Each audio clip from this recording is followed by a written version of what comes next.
मावी यमा मलंग देवी च ग्वाड़ा खैर मावी तो जबा बस कजलम मक्का व दिलदारा देवी च लड़जवारा मावी स्वजम पवूरू देवी मकव शूरू मावी यम सरतूर देवी चिस्ता बशान कड़ी दिडी रुसड़े लंग मावी यम मलंग देवी चिलास पसरशा मावी जमा दिल बरशा देवी गोरी खबरशा मावी स्ताद जमाल ब अकुबत दवर शितीर देवील चुगाड़ खैर देवी जमा जुल्फान मावी चिदी मारान देवी च सातजान मावी शुम जलबल सरा सरसो जंबी अंगारा देवी लरशुख देवी लरी शख्वारा मावी यमा मलंग देवी च ग्वाड़ा खैर मावी तो जबा बस कजलम मक्का दिलदारा देवी लरी शख्वारा या कुर्बान मावी ग्वाड़म विसाल देवी च तीर शिकाल मावी बदम सुहाल देवी च बस लदीन देवी च बस लदीनत लमागर जपसंग मावी यम मलंग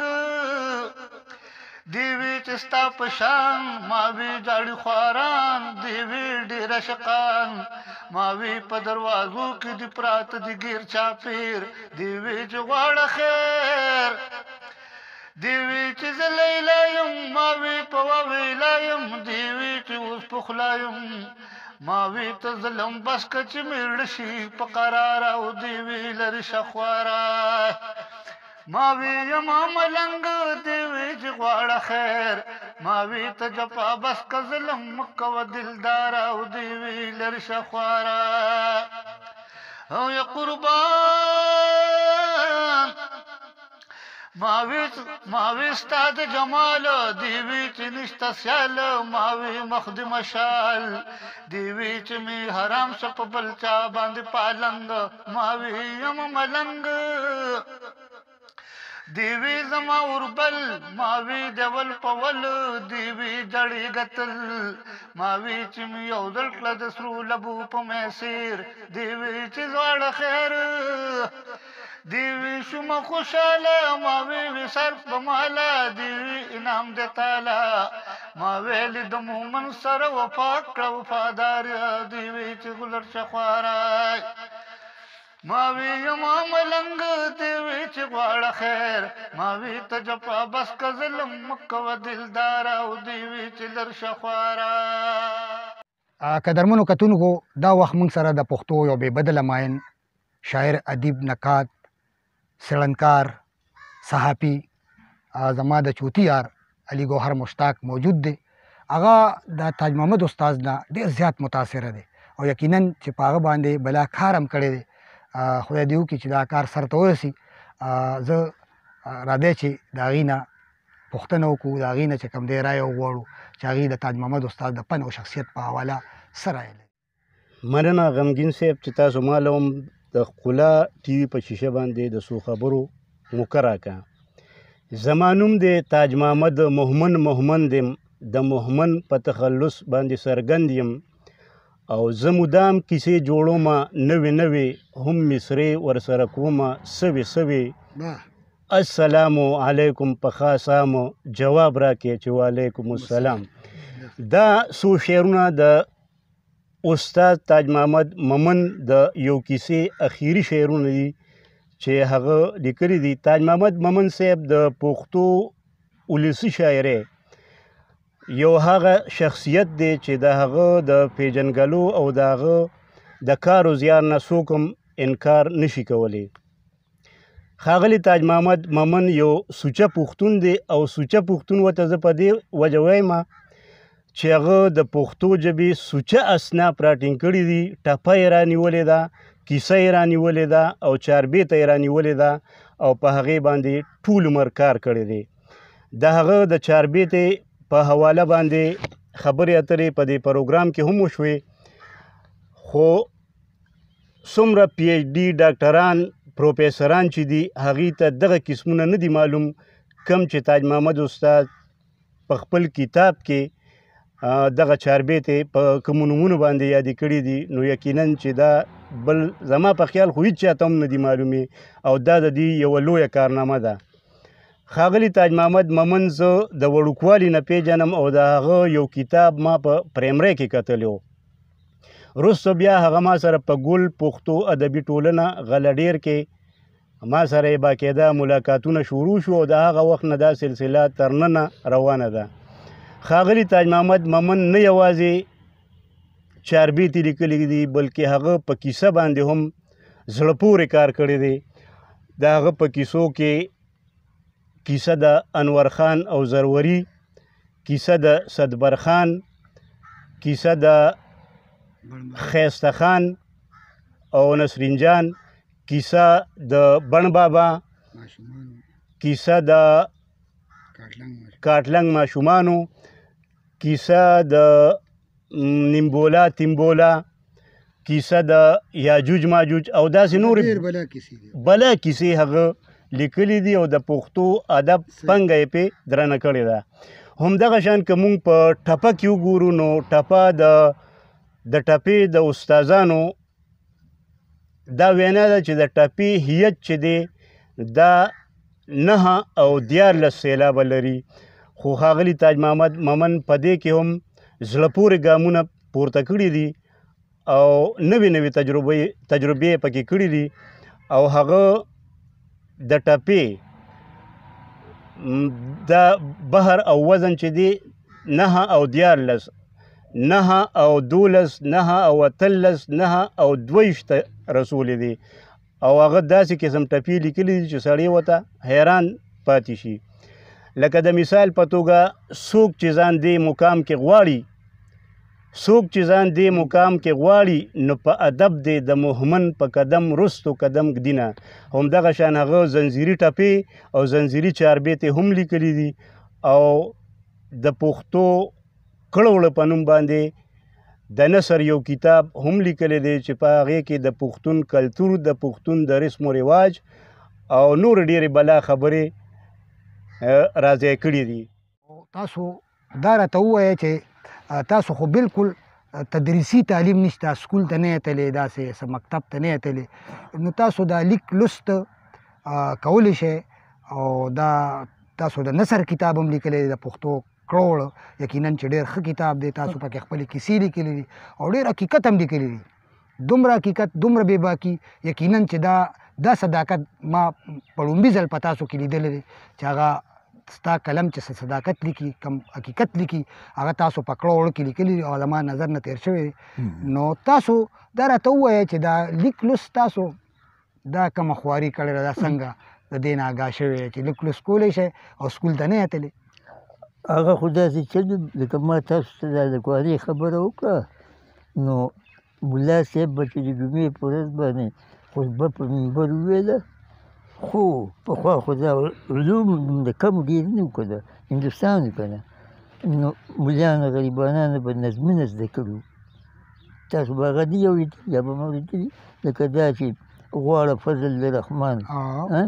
یا د یارانو کډې ګور ته ور په ورځي. نو چې ملا صاحب به لاړو خلک به خوښ نو زه به رالم، هغه منبر باندې به کتاب پروت و چې ما به هغه وکوت نو د یارانو دال دی یا الف دی ورسره رانو نون دا بیا مې د رحمان بابا کتاب نو د هغې نه مې پښتو زده کړه. بس نه استاد ما لیدلی نه چې خبرې زده مې کړله او بیا مې داسې حد ته ورسوله چې پېښور کې به خلکو را باندې لیکو چې زه به اوزګار وم که نه به دا راله ولیکل. نو دا ما د رحمان بابا د کتاب نه دا پښتو لیکل زده کړي دي، دا لیکل مې زده کړي او وینا خو ما بس په خپله زه د خپلو شاګردانو بعضې خلک وایي چې ستا استاد چېرته و، زه د خپلو شاګردانو شاګرد یم. چې هغوی راله راغلې ویل چاربې ته خلک داسې جوړوي او ته ولې لوبه نه پېژنې، لوبه داسې ما ته به یې استاد وایي نو زه ورپې شرمېدم دا څه کوي. مشرانو دا ماشومه ده کومه نیغه مې سره وله نو هغه نور محمد نومې و، هغه بیا دومره وینا ما نه زده کړه چې اته شپې کې به هغه نه شو خلاصولی. هغه به مې یو ټکی وایي د کتاب نور محمد د نوښار نه دي هلته لونخوړ کې لونخوړ کې نو دغه زما لیک او لوستل دي او بیا چې دی نو دا کتابونه مې دا د پښتو کتابونه کوم کې چې علوم دي ګورې هسې نه لکه فواید شریعت د دغه بابا هغه د اخوند رضا روخان بابا روخان دغه د سوات والي صاحب دوه کتابونه مذهبي جوړ کړي دي دوه هغې کې یو دنیایي دی یو اخروي دی نو هغې کې ټول علوم دي او داسې پښتو کتابونه مې ویلي بل عربي کې مې د نحو او د صرف دې کې مې لږ شان دغه کړی د عربي نه ښه واقف یم همدغه وجه چې ستا په شاعرۍ کې ډېر مشکل الفاظ راځي ځکه چې په ما باندې کوم چاربې ته تا لیکلې ده هغې کې دو درې ټکي داسې وو چې په هغې زه خپل هم نه پوهېدم نو ما پسې دریاب وکته نو دا یقینا چې ستاسو کار او زیار ستاسو مشاهده او ستاسو مطالعه هغه دومره جوړه ده او هغه دومره تیزه ده الله تعالی دې ستاسو دا حافظه هم دغه شانتې تیزه لري چې د پښتو ادب دپاره د پښتو ژبې دپاره د پښتون قام دپاره ډېرې تاسو ډېر نور هم کار وکړئ موږ به تاسو ته دواګانې کوو او موږ ته به تاسو دواګانې کوو تاسو خو کتابونه چاپ شوي دي کړه وړه او دا هغه چاربیتې دي د هغې نه مخکې هم چې کوم دی تاسو 1960 نه هغې نه مخکې دا واړه واړه کتابونه چاپ شوي د چاربیتو اوس ما ستاسو په یو کتاب باندې چې هغه نو ټپې نوې قسم اقسام لیکلي دي په هغې باندې ما یو مقدمه هم لیکلې ده او نو د هغې په حواله او د دې کتابونو په حواله هم را سره خپلې څو خبرې شریکې کړې چې هغه چاپ ته تیار دی هغه څنګه کوم ځای ته ورسېده هغه خو ما نه یو پروفیسر صاحب وړی دی او هغه حکومت هغه کوم ځای کې هغه د حکومت چلېږي که نه بس هغوی ته یې ورسوو اوس یو میاشت کېږي چې هغوی ته یې ورسوو هغه د ټپو کتاب صحیح ده د مردان انتظامي والا ده دې به او دې کې به شوي بس ما نظر نه تېر شوی یعنې ما خو لیست کتلی خو بهرحال او دا د دیوان مې لیکلی دی نو هغه پروت دی داسې ده هغه لږ جون دی نو پروت دی او دا چې کوم دی دا د پښتو ژبې ګیلې دي دا مې اوس روان کړی ده یو وخت کې زما د مرض دا درېیم کال مې شو الله مو څه کومه امین نظر کم شو ډېر په تکلیف او دا ګوته مې خوږ شوی نو ګور دا چې ده دا عمر تقاضی خیال کوي چې دا لیک کوم نو هغه بیا درد کوي نو دا پوره شوی دی خو لږ شانې ځایونه پکې دي چې بس دا پاتې نو دا پوره دی او دا مې سوچه د پښتو په پښتنو ته مې جګړې مې ورسره پکې کړي دي ځای په ځای استاد جي بس اوس اخري تاسو د پښتو بینانو ته د ښکلا ټي وي کتونکو ته او پښتنو ته او د ادب مینوالو ته څه پیغام ورکوئ نو بس پیغام دغه دی چې دوی سره خو د خدای ښه وکړي دومره تکلیف او تکلیفونه کوي او زمونږ د ښکاره کونه کوي که نه ځکه چې که مونږ ټول لګیا یو نو چې څوک هم نه ښکاره کوي نو بیا خو دغه نه دا دوی بادري ده او ښه سړیتوب یې دی او ځواني ده او تکړه دي چې یو خدای پاک دوله او پاتې شو پښتانه نو پښتانه دې دغه وکړي چې مهرباني دې وکړي چې زمونږ په سلګونو په زرګونو کتابونه چاپ کېږي نو دوی د تش ډالۍ ته نه کېږي لږه مهرباني په بیه دې اخلي او نو لږ شان دغه دې کوي موږ به بل چاپ کوو که نه او که چېرې دوی دا کوي نو موږ خو د پښتو په دغه کې لیکن بیا خو پښتو خوښه نه ده نو بیا خو موږ هسې پښتو کوو ځکه چې د سکندر اعظم نه راواخله دې غاړې ته محمد بن قاسم نه دې غاړې ته محمود غزنوي نه دې غاړې ته شهاب الدین غوري نه دې غاړې ته شیرشاه سوري آخري ابدالي بابا دا ټول لاړل که د افغانستان حکومت او باچایان ما چاربې ته کې لیکلي او هغې یې کوم غورځول او پاڅول او وژل کړي نو ګیله مې چې دا ده چې ګوره تاسو دومره درانه حکومتونه که نه او پښتو د نه ولې څه چل منم چې ژبې به پې غالبې وي لکه فارسي او ترکي وغیره که نه نو تاسو باندې څه چل شوي چې دا اواز کوي چې د 50,000 کالو موږ پښتانه یو نو ژبه دې مو که نه د 50 حکومتونه دې هم کړي ښه طاقت کې مرګونه اوس هم چې دا د لګیا په ضرور په مرۍ کې نو دا ګیلې مې ورته کړي. بالکل استاد جي ستاسو خبرې بالکل حقیقت دي او دا زم اکثر دا خبره کوم چې پښتو سره د خپلو بچو چې کوم دی نو همیشه زیاتې کړې دي. که هغه دا څنګه تاسو ووایئ په حکومتونو کې راغلي دي هغې نورو ژبو ته اهمیت ورکړی او خپله ژبه یې وروستو کړې ده. دغه شانتې موږ نن هم ګورو چې زمونږ دا انګلیش میډیم سکولونه کالجونه مکتبونه چې په هغې کې په پښتو وینا په پښتو ویلو جرمانې لګي چې دا د افسوس نه هغې لپاره شرم خبره ده. او د پښتو کتاب خو د صد نه په پښتو وینا پښتو ویلو باندې هغې جرمانې لګوي. پکار دا دي چې دغه انګلیش میډیم سکولونه او کالجونه دي چارواک چې ټول پښتانه دي ځان ته پښتانه وایي په د خپلو کالجونو او مکتبونو کې د حکومت نه دا مطالبه ولري او خواست ورته وکړي چې زمونږ د مکتبونو او سکولونو او کالجونو ته هم د پښتو د کتابونو غم وکړي چې دلته هم زده کړه کېږي. او هسې هم استاد جي تاسو زما نه په دې ښه پوهئ چې زده کړه د هر بچي په خپله مورنۍ ژبه کې حق دی. دا د هغه بشري حق دی او دا د بین المللي قانون تر مخه هغه ته دا حق ورکړی شوی دی. استاد جي ستاسو یو جهان مننه چې موږ هم په دې رنځوره وجود دې ته راووتی او وخت هم راکړ. الله مو څه کومه خدای لوی ژوند د حضر درکړي چې د پښتو دپاره کار وکړي. زه د حکومتي چارواکو نه دا خواست لرم چې تاسو دا داسې فقیرانو د داسې ملنګانو د داسې درویشانو طرف ته هم خپل نظرونه را ستون کې یقینا چې دوی د پښتو دپاره کار کړی دی دوی شاعري کړې ده دغه ډیګرو والا دغه صرف چې کوم دی یو نه لکۍ او د بل نه سر را پټوي او خپل تخلیقات کوي. شاعران دا دي موږ شاعران کم شاعران دا دي. نو حقیقت خبره دا ده چې زه د دې حکومت د چارواکو نه دا خواست لرم چې دا تاج محمد استاد چې دی